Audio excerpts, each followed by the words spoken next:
Hello friends, स्वागत है आपका आपके अपने channel science Guru the best पर। Please like the video, share the video. अगर आप चैनल पहले बार है तो सब्सक्राइब जरूर करना, बेल आइकन प्रेस करके रखो ताकि हर वीडियो का लेटेस्ट नोटिफिकेशन सबसे पहले आपको मिल जाए।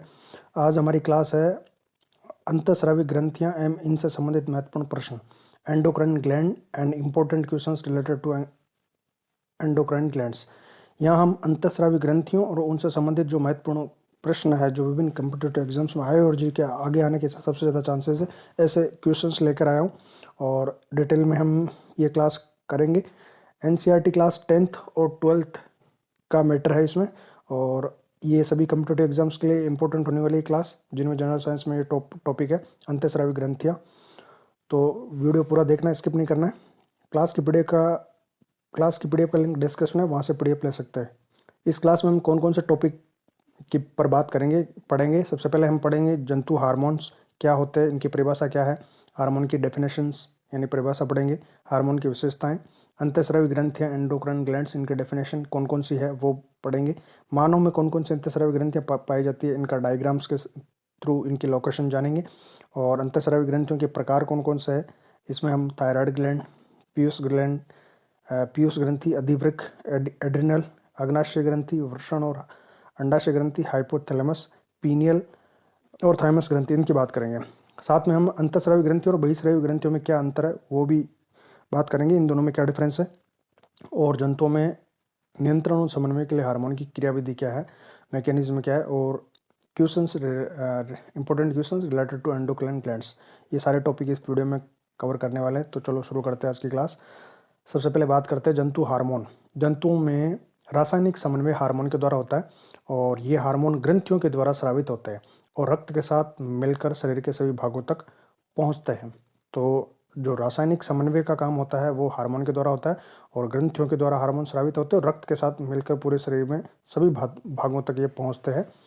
हार्मोन की परिभाषा क्या है, तो वे रसायन जो जंतुओं की क्रियाओं, विकास और वृद्धि का समन्वय करते हैं हार्मोन कहलाते हैं। ऐसे रसायन जो जंतुओं की क्रियाओं का, विकास का और वृद्धि का समन्वय करते हैं, जिनसे बहुत सारी क्रियाएं जो शरीर में होती है वो उनका समन्वय, कंट्रोल, कोऑर्डिनेशन होता है, जो वृद्धि और विकास में महत्वपूर्ण भूमिका निभाते हैं, ऐसे रसायन हार्मोन कहलाते हैं। हार्मोन की विशेषताएं क्या क्या है, तो हार्मोन की विशेषताएं है कि ये विशिष्ट रासायनिक संदेशवाहक होते हैं, यानी स्पेशल केमिकल मैसेंजर्स होते हैं जो संदेश को बॉडी के एक पार्ट से दूसरे पार्ट तक ले जाते हैं।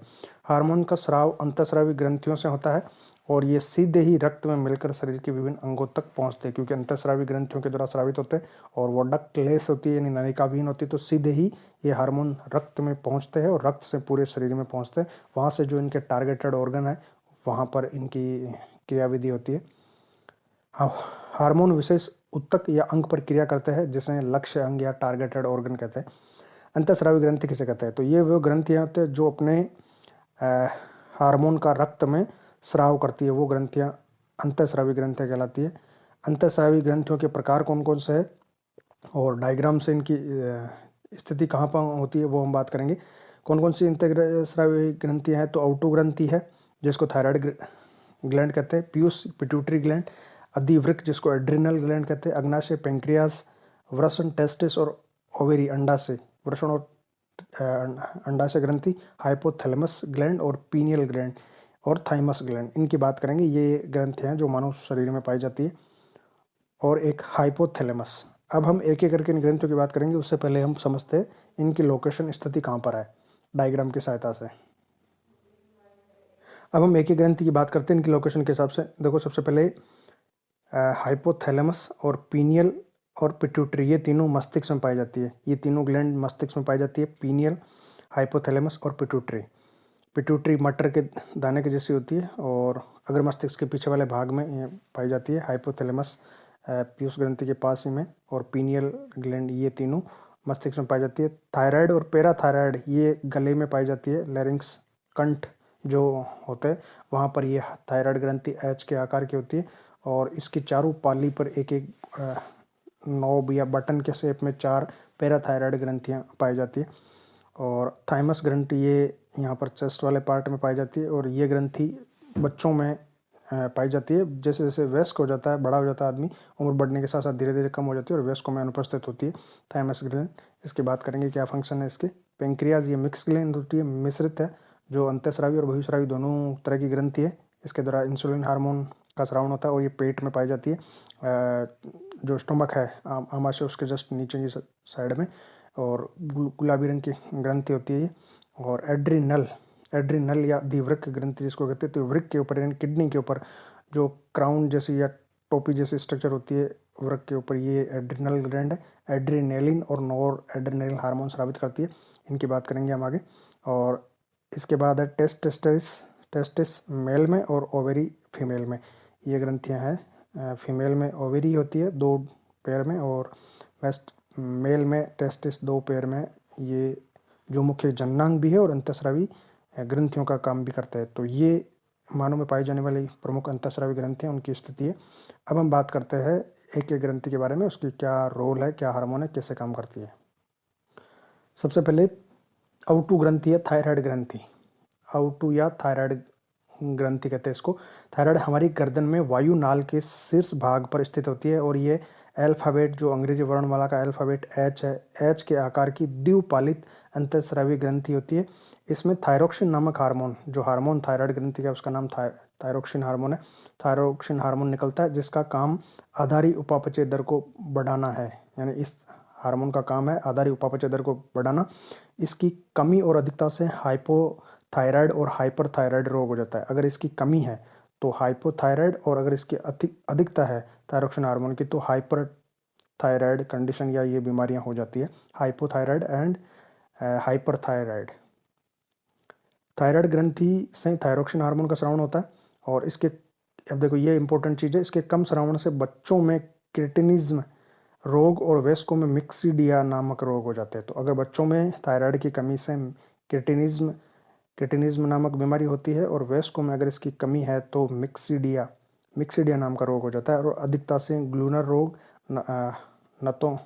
नतोंद्रोसेंदी गलगंड रोग हो जाता है, और अधिकता से ये ग्लूनर और रतोंद्रोसेंदी गलगंड ये बीमारियां हैं। क्रिटिनिज्म कमी की वजह से बच्चों में, और वयस्कों में कमी की वजह से मिक्सडीमिया, और अधिकता की वजह से ग्लूनर और नेत्रोसेंदी गलकंड नामक ये बीमारियां होती है। तो ये इंपॉर्टेंट है, यहाँ से क्वेश्चन बन सकते हैं। यदि इस हार्मोन की सक्रियता हो जाए तो शरीर भीमकाय हो जाता है, जाइंजाइटिज्म जिसको कहते हैं, स्थूल भीमकाय दिखने लगता है शरीर। और यदि इस हार्मोन की कमी हो जाए तो शरीर बौना रह सकता है, और वृद्धि कम विकसित होती है। इस हार्मोन के निर्माण के लिए आयोडीन की आवश्यकता होती है। थायरोक्सिन हार्मोन को, जो गलगंड है जिसको हम कहते हैं बीमारी, या जो थायराइड ग्रंथि है, यहाँ थायरोक्सिन हार्मोन को निर्माण के लिए उसको आयोडीन की आवश्यकता होती है। आयोडीन की कमी से घेंगा, गोइटर या गलगंड नामक बीमारी हो जाती है, और ये ग्रंथि खराब हो जाती है। इसे थायराइड डेथ के नाम से भी जाना जाता है। तो जो पहाड़ी क्षेत्रों में जो लोग रहते हैं वहाँ के पानी में कमी होती है इस आयोडीन की, और इस वजह से गलगंड वहाँ पर ज़्यादा पाया जाता है। तो घेंगा या गलगंड या गोइटर नाम की बीमारी होती है। थायराइड ग्रंथि का कार्य कार्बोहाइड्रेट, प्रोटीन और वसा का उपापचय करना है। तो ये इसका मेन काम ये है थायरोक्सिन हार्मोन का, जो थायराइड ग्रंथि का हार्मोन है, कि कार्बोहाइड्रेट, प्रोटीन और वसा का उपापचय करना, इसका नियमन करना। आउटू ग्रंथि को थायरोक्सिन हार्मोन बनाने के लिए आयोडीन की आवश्यकता होती है। आयोडीन की कमी से गला फूल जाता है गोइटर वाली कंडीशन में, जिसे गोइटर, गलगंड या घेंगा रोग कहते हैं। आउटू ग्रंथि के सही रूप से कार्य करने के लिए आयोडीन युक्त नमक की आवश्यकता होती है। तो हमें आयोडीन युक्त नमक खाना चाहिए। अगला है पैराथायराइड ग्रंथि। ये ग्रंथि थायराइड ग्रंथि की जो द्विपाली है उनमें ये पाई जाती है, 4 यानी 2 पैर में ये इस तरह से होती है। पैराथायराइड ग्लैंड, ये ग्रंथि गले में थायराइड ग्रंथि के पीछे स्थित होती है, और इस ग्रंथि से पैराथार्मोन हार्मोन स्रावित होता है। पैराथायराइड से पैराथार्मोन नाम का हार्मोन स्रावित होता है, और ये हार्मोन रक्त में कैल्शियम बढ़ाता है। रक्त में कैल्शियम जो आयन है ये बढ़ा देता है, कैल्शियम आयन जो विटामिन डी की तरह कार्य करता है। यानी ये हार्मोन जो है पैराथार्मोन हार्मोन, ये विटामिन डी की तरह का कार्य करता है। और विटामिन डी जो हड्डियों को मजबूती प्रदान करता है, तो ये रक्त में कैल्शियम बढ़ा देता है, और इसलिए हड्डियों को मजबूत करता है ये हार्मोन। और इस हार्मोन की कमी से टिटेनी रोग हो जाता है। तो ये अच्छा क्वेश्चन है यहाँ से, कि पैराथार्मोन हार्मोन जो पैराथायराइड ग्रंथि का है, ये कैल्शियम का अवशोषण बढ़ाता है रक्त में, और इस हार्मोन की कमी से टिटेनी नामक रोग हो जाता है। ये हमारे शरीर में कैल्शियम का नियंत्रण करता है। यदि इसकी अधिकता हो तो ये हड्डियों से कैल्शियम को निकाल कर रक्त में शरीर में डाल देता है, जिससे हड्डियाँ कमज़ोर हो जाती है और इसको ऑस्टियोपोरोसिस कहा जाता है। तो जब इसकी हमारे शरीर में कमी हो जाती है, अधिकता हो जाती है सॉरी, जब इसकी कमी होती है तो टिटेनी रोग होता है और अधिकता से ऑस्टियोपोरोसिस होता है। जब इसकी कमी होती है तो टिटेनी नामक रोग हो जाता है और अगर इसकी अधिकता है तो पैराथार्मोन की, तो ये हड्डियों से कैल्शियम को निकाल कर रक्त में शरीर में डाल देता है और इस वजह से हड्डियाँ कमज़ोर हो जाती है, इसको ऑस्टियोपोरोसिस कहा जाता है। अब अगला है पीयूष ग्रंथि, पिट्यूटरी ग्लैंड।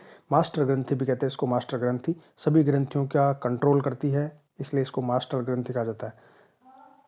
पीयूष ग्रंथि को मास्टर ग्रंथि कहा जाता है। पीयूष ग्रंथि मस्तिष्क में पाई जाती है और पीयूष ग्रंथि अग्र मस्तिष्क के पश्च भाग, जो अग्र मस्तिष्क है उसके पश्च भाग की अधर भित्ति पर हाइपोथैलेमस के छोटे से शंक्वाकार और खोखले प्रवर्ध, जिसको कहते हैं इन्फिंडिबुलम, इन्फिंडिबुलम से कपाल की स्पिनोइड अस्थि के हाइपोफाइसियल ग्रंथ में ये सुरक्षित और लटकी रहती है। छोटी सी भूरी लाल और सबसे छोटी अंतःस्रावी ग्रंथि है। अच्छा क्वेश्चन है, सबसे छोटी अंतःस्रावी ग्रंथि कौन सी है? पीयूष ग्रंथि है। इसे हाइपोफाइसिस सेरिब्राई भी कहते हैं। इस ग्रंथि को मास्टर ग्लैंड भी कहते हैं। ये सबसे छोटी ग्रंथि है, सबसे छोटी अंतःस्रावी ग्रंथि है और इसे हाइपोफाइसिस सेरिब्राई भी कहते हैं और ये मास्टर ग्रंथि के नाम से सुप्रसिद्ध है। मास्टर ग्रंथि का कार्य वृद्धि और विकास का नियंत्रण करना है, क्योंकि ये वृद्धि hormone GH, growth hormone release करती है, स्रावित करती है, तो वृद्धि और विकास का नियंत्रण करना इसका प्रमुख कार्य है पीयूष ग्रंथि का। मास्टर ग्रंथि पीयूष ग्रंथि से जो हार्मोन रिलीज होता है उसको GH, ग्रोथ हार्मोन यानी वृद्धि हार्मोन कहते हैं और ये हार्मोन शरीर में वृद्धि के लिए आवश्यक होता है। ये शरीर में प्रोटीन संश्लेषण, कोशिका विभाजन, ऊतकों को क्षय होने से बचाने आदि कार्यों को प्रभावित करता है। इसके असंतुलन से अनेक रोग हो सकते हैं। अब इस पिट्यूटरी ग्लैंड के द्वारा जो हार्मोन स्रावित होते हैं उनको कंबाइंडली या एक साथ सामूहिक रूप से पिट्यूट्राइन हार्मोन कहते हैं। तो इस पिट्यूट्राइन हार्मोन में कौन कौन से हार्मोन होते हैं? इसमें ऑक्सीटोसिन हार्मोन होता है, ADH जिसको वैसोप्रेसिन हार्मोन भी कहते हैं, प्रोलैक्टिन हार्मोन, वृद्धि हार्मोन GH जो इसका कॉमन हार्मोन है, ये स्रावित होते हैं। इनको संयुक्त रूप से पिट्यूट्राइन हार्मोन कहते हैं। तो पिट्यूटरी ग्लैंड से पिट्यूट्राइन हार्मोन स्रावित होते हैं और इस पिट्यूट्राइन हार्मोन के अंदर ऑक्सीटोसिन है, ADH है, वैसोप्रेसिन है, प्रोलैक्टिन है और GH वृद्धि हार्मोन है, ये सारे हैं। अब एक एक करके इन हार्मोन की बात, उनकी क्या काम है वो पढ़ते हैं। सबसे पहले ऑक्सीटोसिन हार्मोन। ये हार्मोन मनुष्य में दुग्ध का निष्कासन और प्रसव पीड़ा के लिए उत्तरदायी हार्मोन होता है। तो जो माँ के शरीर में दुग्ध का निष्कासन और प्रसव पीड़ा है उस समय ये ऑक्सीटोसिन हार्मोन उत्तरदायी है। इसे लव हार्मोन भी कहते हैं, क्योंकि इस हार्मोन के स्रावन से जो है वो मूड जो है वो ऐसे खुशनुमा रहता है, तो इसको लव हार्मोन भी कहते हैं ऑक्सीटोसिन को। ये शिशु जन्म के बाद गर्भाशय को सामान्य दशा में लाता है। तो ये इसके मुख्य काम हो गए ऑक्सीटोसिन हार्मोन के। दूध का निष्कासन, प्रसव पीड़ा के लिए उत्तरदायी लव हार्मोन है और शिशु के जन्म के बाद गर्भाशय को सामान्य दशा में लाना। अगला है ADH, anti diuretic hormone. Vasopressin, ADH ये हार्मोन वृक्क नलिकाओं में जल के पुनरावशोषण को बढ़ाता है। अगर ADH हार्मोन जो है वो यूरिन से जल को अवशोषण कर लेता है। अगर इससे मुक्त जो है वो जो मूत्र यूरिन है वो सांद्र होता है, इसकी कमी से बार बार पेशाब आ जाता है। क्योंकि जल का पूर्ण अवशोषण नहीं होगा तो बार बार यूरिनेशन करना पड़ेगा, बार बार पेशाब के लिए जाना पड़ेगा, तो बार बार पेशाब आना, अगर इसकी कमी है तब ये होता है। ADH या वैसोप्रेसिन हार्मोन है और इसका काम है मूत्र में से जल के पुनर्अवशोषण को बढ़ा देना। अगला है वृद्धि हार्मोन, जिसको सोमेटोट्रोपिन भी कहते हैं। सोमेटोट्रोपिन या वृद्धि हार्मोन GH जिसको हम कहते हैं ग्रोथ हार्मोन। इसकी कमी से व्यक्ति बोना और अधिकता से भीमकाय जाइजाइंटिज्म यानी भीमकाय राक्षस के जैसा और कमी की वजह से बोना हो जाता है, वृद्धि संतुलित नहीं हो पाती।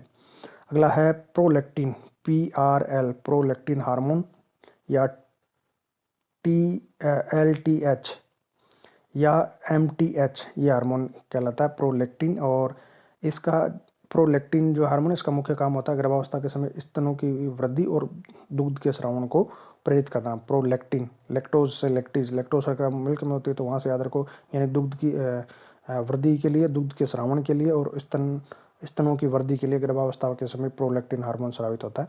तो ये प्रोलैक्टिन है। अगला है LH, ल्यूटिनाइजिंग हार्मोन कहते हैं इसको। LH ल्यूटिनाइजिंग हार्मोन, ये हार्मोन लिंग हार्मोन के स्रावण को प्रेरित करता है। ल्यूटिनाइजिंग हार्मोन जो है वो लिंग हार्मोन जो टेस्टोस्टेरोन और प्रोजेस्टेरोन है नर और मादा में, उनके स्रावण को प्रेरित करने वाला ल्यूटिनाइजिंग हार्मोन है। तो इसको आप कॉर्पस ल्यूटियम से याद रखो। कॉर्पस ल्यूटियम अंडाशय में एगो उत्सर्जन के बाद में जो संरचना बनती है उसको कॉर्पस ल्यूटियस कहते हैं। तो ये ल्यूटिनाइजिंग हार्मोन यानी लिंग हार्मोन के स्रावण को प्रेरित करने वाला hormone. FSH follicle stimulating hormone यानी पुट्टिकाणुओं की को उत्तेजित करने वाला, पुट्टिकाणुओं को प्रेरित करने वाला और पुट्टिकाणु आगे चल के वृषण में, और ये FSH जो है वो नर में इसमें टेस्टिस में स्पर्म यानी शुक्राणु के निर्माण को प्रेरित करता है और महिला में ये अंडाणुओं के निर्माण को प्रेरित करता है। यानी जो दोनों प्रक्रियाएं हैं oogenesis और स्पर्मेटोजेनेसिस, उन दोनों प्रक्रियाओं को ये प्रेरित करता है। FSH फॉलिकल स्टिमुलेटिंग हार्मोन पुट्टिकाणुओं की वृद्धि करने वाला हार्मोन, और ये इसकी वजह से शुक्राणु और महिला में अंडाणु के निर्माण का प्रेरण होता है। इसको थोड़ा सा इस तरह से समझ लेते हैं, जैसे मान लो 12 साल की उम्र में एक हार्मोन निकलता है जिसे फॉलिकल स्टिमुलेटिंग हार्मोन FSH कहते हैं। ये हार्मोन अंडाशय और वृषण में गेमेटोजेनेसिस, गेमिट यानी जो युग्मक बनते हैं, गेमिट यानी स्पर्म और एग, ये क्रिया को प्रेरित करने के लिए उद्दीपित करता है। तो जब यौनावस्था की आरंभ होती है टीनेज में, किशोरावस्था में, तो उस समय ये FSH हार्मोन स्रावित होता है। अगला है थाइमस ग्रंथि, थाइमस ग्लैंड। थाइमस ग्रंथि को प्रतिरक्षी ग्रंथि भी कहते हैं क्योंकि इसका काम शरीर की प्रतिरक्षा से संबंधित है।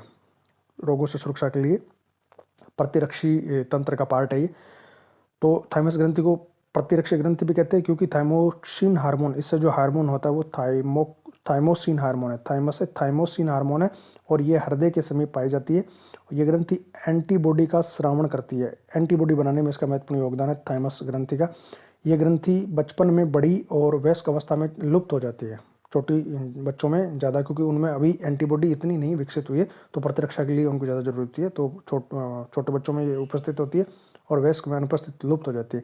ये ग्रंथि टी लिम्फोसाइड का परिपक्वन करती है। टी लिम्फोसाइड्स जो है WBC जो सेल्स होती है, वाइट ब्लड सेल्स, श्वेत रक्ताणु, रुधिराणु, टी लिम्फोसाइट्स, उनका परिपक्वन करती है। इसका प्रभाव लैंगिक परिवर्धन व प्रतिरक्षी तत्वों के परिवर्धन पर इसका प्रभाव पड़ता है। ये हमारे श्वेत रुधिर कणिकाओं को ट्रेनिंग देने का काम करती है। इससे निकलने वाला हार्मोन थाइमोसिन हार्मोन कहलाता है। तो श्वेत जो रुधिर कणिकाएं है WBC, उनको ट्रेनिंग देने का काम करना यानी प्रतिरक्षा से संबंधित है। और जो टी लिम्फोसाइट्स होती है, टी लिम्फोसाइट्स को परिपक्व करना, एंटीबॉडी बनाना, ये इसका काम होता है। थाइमोसिन हार्मोन कहलाता है इस ग्रंथि का हार्मोन। और इस हार्मोन की कमी से प्रतिरक्षा प्रणाली यानी इम्यून सिस्टम कमजोर हो जाता है।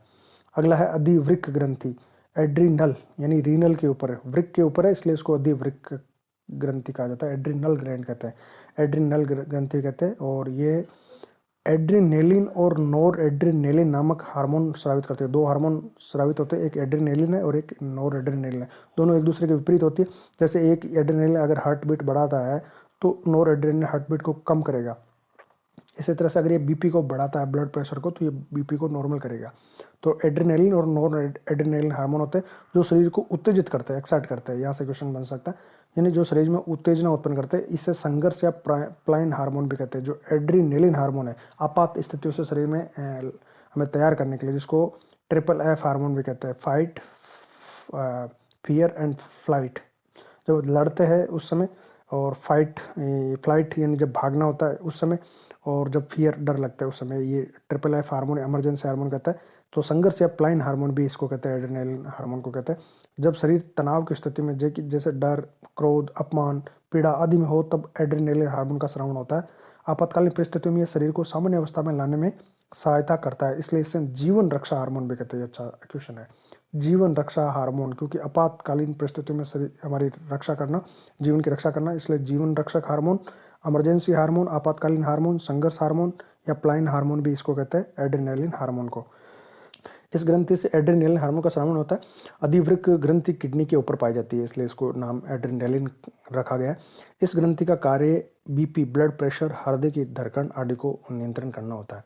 जब इमरजेंसी सिचुएशन में जब ब्लड प्रेशर बढ़ाना, हार्ट बीट को बढ़ाना, ये काम करना, और जब इमरजेंसी सिचुएशन नहीं है तो उसको नॉर्मल करना यानी नियमन करना, हार्ट बीट का और ब्लड प्रेशर का, ये इसका काम होता है। एड्रेनलिन या अधिवृक्क ग्रंथि का। अब अगली ग्रंथि है अग्नाशय ग्रंथि पेंक्रियाज। ये मिक्स ग्लैंड होती है, बहिस्रावी अंतःस्रावी दोनों प्रकार की है।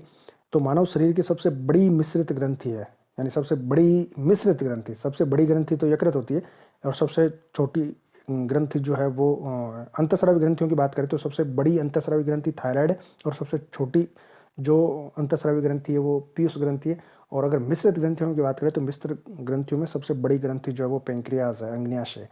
ये उदर गुहा में आमाशय के नीचे पीछे स्थित होती है और 15 सेंटीमीटर लंबी गुलाबी रंग की मिश्रित ग्रंथि होती है। मनुष्य के अग्न्याशय में लगभग 15 से 20 लाख अंतःस्रावी कोशिकाएं पाई जाती है। एक अग्न्याशय में, पेंक्रियाज में 15 से 20 लाख अंतःस्रावी कोशिकाएं पाई जाती है, जिन्हें लैंगरहैंस की दीपिकाएं कहते हैं। यानी जो आइलेट्स होते हैं, आइलेट्स ऑफ लैंगरहैंस की दीपिकाएं इन कोशिकाओं को कहते हैं, जिन कोशिकाओं से अंतःस्रावी कोशिकाएं है जो हार्मोन का स्रावन करेगी, इंसुलिन हार्मोन का, जो विशिष्ट हार्मोन का स्रावन करती है। इसमें 4 प्रकार की कोशिकाएं पाई जाती है। जो लैंगरहैंस की दीपिकाएं हैं अग्न्याशय में, इनमें 4 प्रकार की कोशिकाएं पाई जाती है। अल्फा कोशिका, बीटा कोशिका, डेल्टा कोशिका और चौथी है एफ या PP cell. Alpha, beta, delta और एफ या पीपी सेल। बीटा कोशिका के द्वारा इसका मुख्य हार्मोन जो है इंसुलिन वो स्रावित होता है। अग्न्याशय ग्रंथि से इंसुलिन हार्मोन का स्रावन होता है और ये ग्रंथि उदर के नीचे के भाग में पाई जाती है, पेट के नीचे के भाग में पाई जाती है। इंसुलिन हार्मोन इसका मुख्य हार्मोन है। अग्न्याशय ग्रंथि का कार्य रक्त में शर्करा की मात्रा का नियंत्रण करना, ये इसका मुख्य कार्य है, क्योंकि इंसुलिन हार्मोन जो है वो हमारे शरीर में जो एक्स्ट्रा ग्लूकोज है उसको ग्लाइकोजन में चेंज कर देगा। तो ब्लड के अंदर जो खून के अंदर जो शर्करा की मात्रा उसका नियमन करना, उसको कंट्रोल रखना, ये इंसुलिन हार्मोन का काम है। इसके अपोजिट जो हार्मोन होता है उसको ग्लूकागोन कहते हैं, जो एक्स्ट्रा ग्लाइकोजन को ग्लूकोज में चेंज करना है। जब हम डाइजेशन होता है, भोजन खाते हैं तो ग्लूकोज बनती है और ग्लूकोज को ग्लाइकोजन में चेंज करना, ग्लाइकोजन में चेंज करने का काम तो ये करता है, इंसुलिन हार्मोन करता है। और जब कभी शरीर में ग्लूकोज की कमी है, ऊर्जा उत्पन्न करनी है, तो और अगर हमें ग्लाइकोजन से वापस ग्लूकोज बनानी है, तब ग्लूकागोन हार्मोन ये भी पीयूष ग्रंथि इसी अग्न्याशय ग्रंथि के द्वारा स्रावित होता है। अगर इंसुलिन की कमी है तो उसको मधुमेह कहते हैं, मेलिटस कहते हैं, डायबिटीज मेलिटस, इसकी कमी से, इंसुलिन की कमी से। और अगर ग्लूकागोन की कमी है तो इंसिपिडस यानी डायबिटीज इंसिपिडस नाम की बीमारी होती है, तो इनकी बात करेंगे आगे। तो अग्न्याशय ग्रंथि का काम शरीर में रक्त की मात्रा को नियंत्रण करना है। अग्न्याशय ग्रंथि द्वारा स्रावित इंसुलिन हार्मोन की कमी से मधुमेह, डायबिटीज रोग हो जाता है। इंसुलिन हार्मोन को लैंगरहैंस दीपिकाएं जो कोशिकाएं हैं उनकी बीटा कोशिकाओं के द्वारा स्रावित होता है। अच्छा क्वेश्चन है कि कौन सी कोशिकाएं अग्न्याशय के अंदर इंसुलिन हार्मोन का स्रावन करती है। तो लैंगरहैंस दीपिकाओं में से जो बीटा कोशिकाएं हैं वो इंसुलिन हार्मोन का स्रावन करती है, जो उत्कों में कार्बोहाइड्रेट को ऑक्सीकृत करने और पेशियों में संचय करने में सहायता करता है। यानी कार्बोहाइड्रेट यानी ग्लूकोज को ग्लाइकोजन में चेंज करना और उसको स्टोर करने में सहायता करता है। इससे रक्त में शर्करा की मात्रा नियंत्रित रहती है। शरीर में इसकी कमी से, जब इसकी कमी हो जाएगी तो एक्स्ट्रा ग्लूकोज ब्लड में पड़ी रहेगी, ग्लाइकोजन में चेंज नहीं हो पाएगी, तो उसको डायबिटीज मेलिटस कहते हैं। और इंसुलिन हार्मोन रक्त में शर्करा के स्तर को नियंत्रित करता है। मधुमेह रोग के उपचार के लिए मरीज को इंसुलिन हार्मोन का इंजेक्शन दिया जाता है। एज ए टेबलेट नहीं दिया जाता, इसको ओरली नहीं ले सकते क्योंकि ये डाइजेस्टेबल है। अगर इंसुलिन की टेबलेट्स होगी या अगर वो एज ए सिरप होगी तो उसको हम जब लेंगे तो उसका डाइजेशन हो जाएगा, इसलिए उसको हार्मोन को इंजेक्शन की फॉर्म में दिया जाता है, इंसुलिन हार्मोन। अगली ग्रंथि है वृषण, टेस्टिस और ओवेरी, अंडाशय ग्रंथि, इनकी बात करते हैं। ये नर और मादा जननांग है। वृषण ग्रंथि नर में पाई जाती है, अंडाशय ग्रंथि मादा में पाई जाती है। वृषण ग्रंथि से टेस्टोस्टेरोन हार्मोन स्रावित होता है और अंडाशय से एस्ट्रोजन या प्रोजेस्टेरोन हार्मोन स्रावित होता है। जो टेस्टोस्टेरोन, इसको एंड्रोजन कहते हैं, एंड्रोजन। टेस्टोस्टेरोन हार्मोन को एंड्रोजन कहते हैं, एंड्रोजन। और जो प्रोजेस्टेरोन हार्मोन इसको एस्ट्रोजन भी कहते हैं, एस्ट्रोजन और एंड्रोजन। एंड्रोजन यानी टेस्टोस्टेरोन और एस्ट्रोजन यानी प्रोजेस्टेरोन। एस्ट्रोजन यानी मादा हार्मोन और एंड्रोजन यानी नर हार्मोन। वृषण और अग्न्याशय ग्रंथि पेट के निचले भाग में पाई जाती है। वृषण और अंडाशय ग्रंथि का काम यौना आरंभ से संबंधित परिवर्तन करना है, जो सेकेंडरी सेक्सुअल कैरेक्टर्स को प्रमोट करते हैं। अगला है हाइपोथैलेमस ग्रंथि। तो हाइपोथैलेमस ग्रंथि से जो हार्मोन रिलीज होता है उसका नाम है मोचक हार्मोन, मोचक RH, रिलीजिंग हार्मोन। मोचक यानी जो मोचन करेगा, किसका मोचन करवाएगा? जो पीयूष ग्रंथि से अपने हार्मोनों का मोचन करवाएगा। और पीयूष ग्रंथि बाकी ग्रंथियों से उनके हार्मोन को मोचन करवाएगी। तो पीयूष ग्रंथि सभी ग्रंथियों की मास्टर ग्रंथि है और ये मास्टर का भी मास्टर है, यानी मास्टर ग्रंथि का भी मास्टर कौन है? हाइपोथैलेमस है। जब तक हाइपोथैलेमस से मोचक हार्मोन रिलीज नहीं होगा तब तक पीयूष ग्रंथि अपने हार्मोन का स्रावण नहीं करेगी, और जब तक पीयूष ग्रंथि से हार्मोन स्रावण नहीं होंगे बाकी ग्रंथियां अपने अपने हार्मोन का स्रावण नहीं करेगी। तो ये मास्टर का मास्टर है। ये ग्रंथि मस्तिष्क में पाई जाती है। हाइपोथैलेमस ग्रंथि का कार्य पीयूष ग्रंथि से हार्मोन के स्रावण को प्रेरित करना है, ये इसका मेन काम है। अगला है पीनियल ग्लैंड, ये भी मस्तिष्क में पाई जाती है।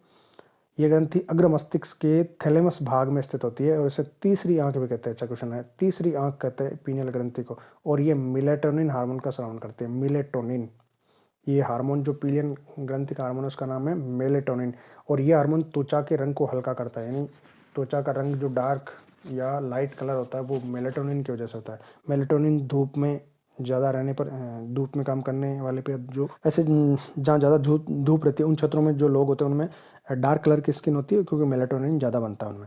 तो ये हार्मोन मेलेटोनिन का स्रावण करती है तीसरी आंख पीलियन ग्रंथि, जो त्वचा के रंग को हल्का करती है और जननांगों के विकास में विलंब करती है।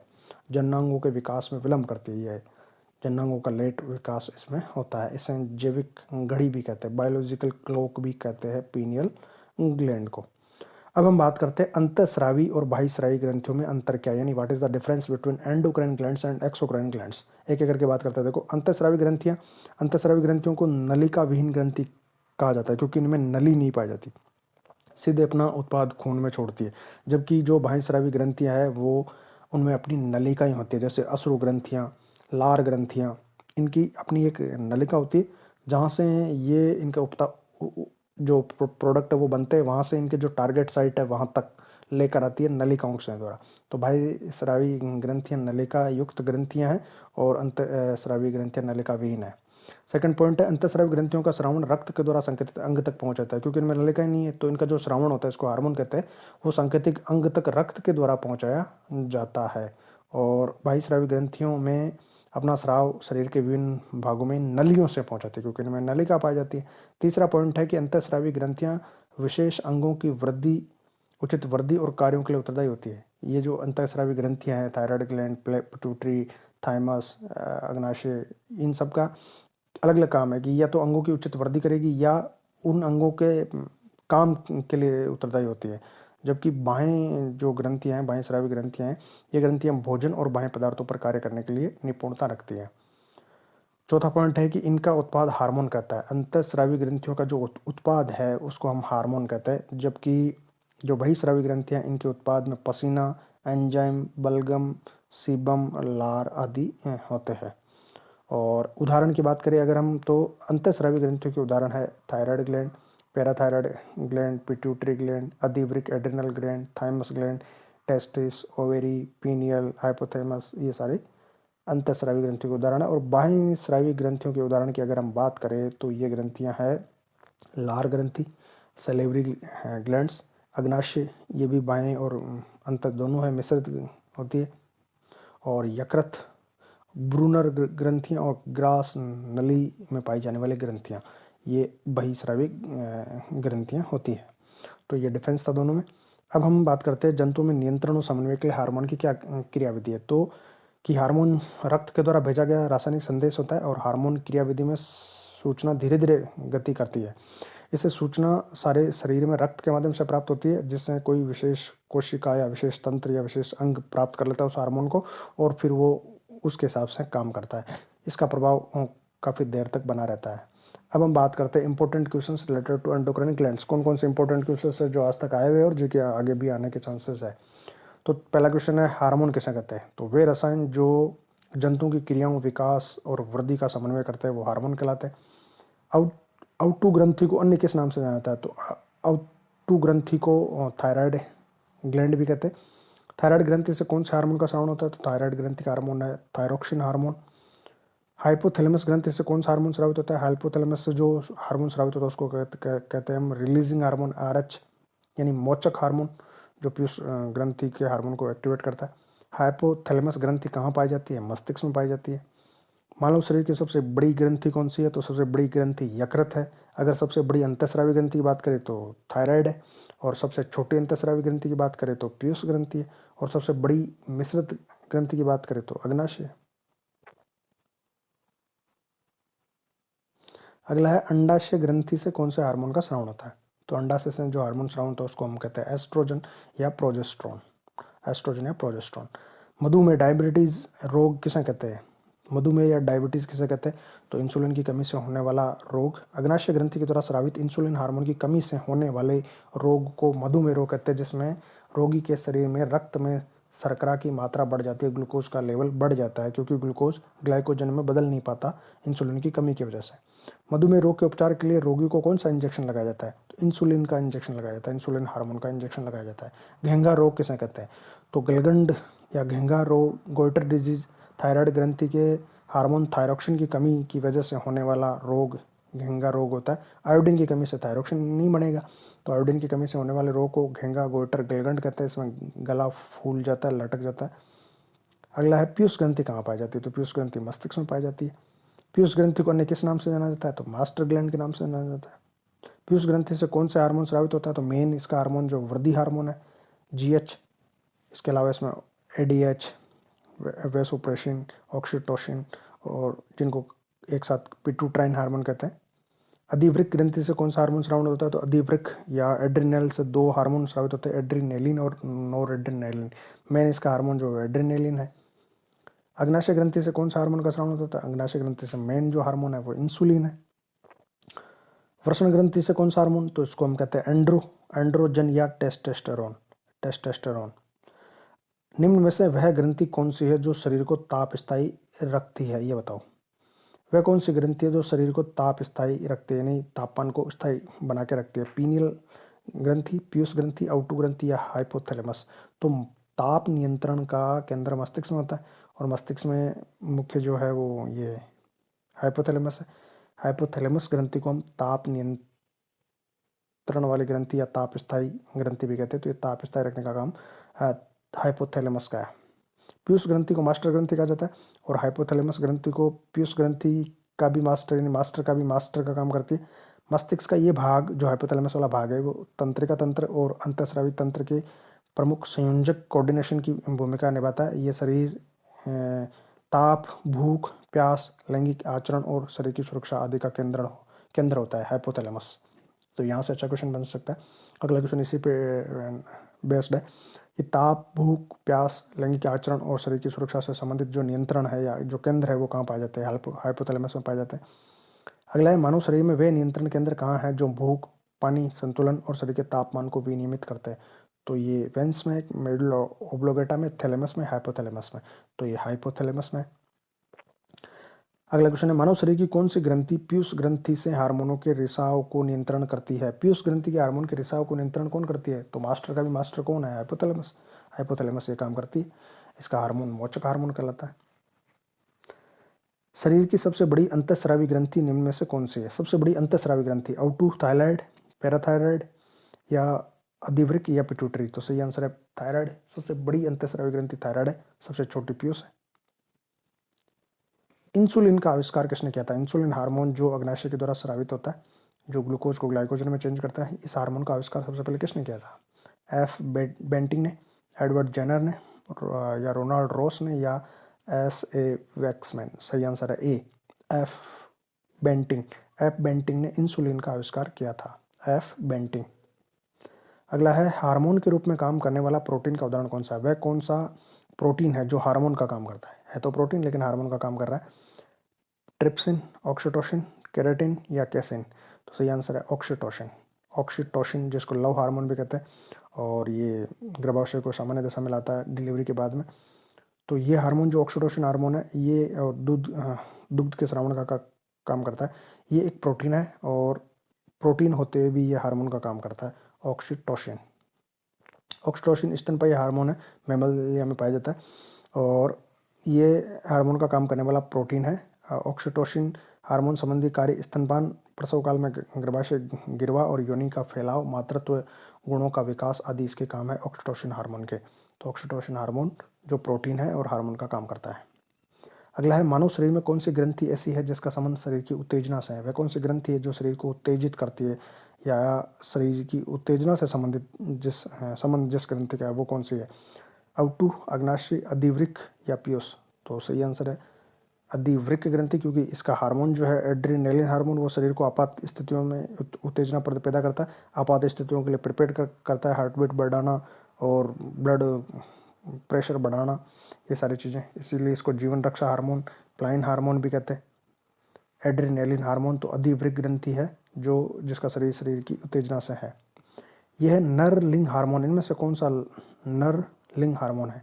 प्रोजेस्टेरोन, एस्ट्रोजन, टेस्टोस्टेरोन या एस्ट्रोजन? तो देखो सही आंसर है टेस्टोस्टेरोन, जो एंड्रोजन है, टेस्टोस्टेरोन।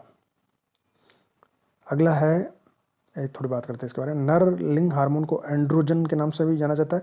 मुख्य नर लिंग हार्मोन को टेस्टोस्टेरोन कहते हैं, और इसके अलावा जो नर हार्मोन है उसको डिहाइड्रो टेस्टोस्टेरोन भी कहते हैं।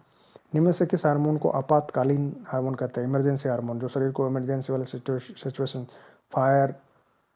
फियर, फाइट एंड फ्लाइट वाली कंडीशन से तैयार करता है। Adrenaline, thyroxine, vasopressin, insulin. सही है एड्रीनेलिन, अधिवृक्क ग्रंथि का हार्मोन। अगला है कार्पस ल्यूटियम क्या स्रावित करता है? प्रोजेस्टेरोन, टेस्टोस्टेरोन, एस्ट्रोजन या रुधिर वर्णिका हीमोग्लोबिन? कार्पस ल्यूटियम अंडाशय में अंडोत्सर्ग के बाद में एक संरचना विकसित होती है जिसको हम कार्पस ल्यूटियम कहते हैं। ये प्रेगनेंसी को मेंटेन करने वाले हार्मोन प्रोजेस्टेरोन को स्रावित करते हैं। इसकी वजह से प्रेगनेंसी मेंटेन रहती है। तो ये प्रोजेस्टेरोन जो मादा जनन हार्मोन है, वो प्रोजेस्टेरोन, वो कार्पस ल्यूटियम जो अंडाशय में पाया जाता है उसके द्वारा स्रावित होता है। कार्पस ल्यूटियम महिलाओं के गर्भावस्था को बनाए रखने के लिए आवश्यक होती है, और ये प्रोजेस्टेरोन नामक हार्मोन का श्रावण करती है। अगला है ग्रेव रोग किस कारण से होता है? एक रोग है जिसको ग्रेव या ग्रेड रोग कहते हैं। ये किसके कारण से होता है?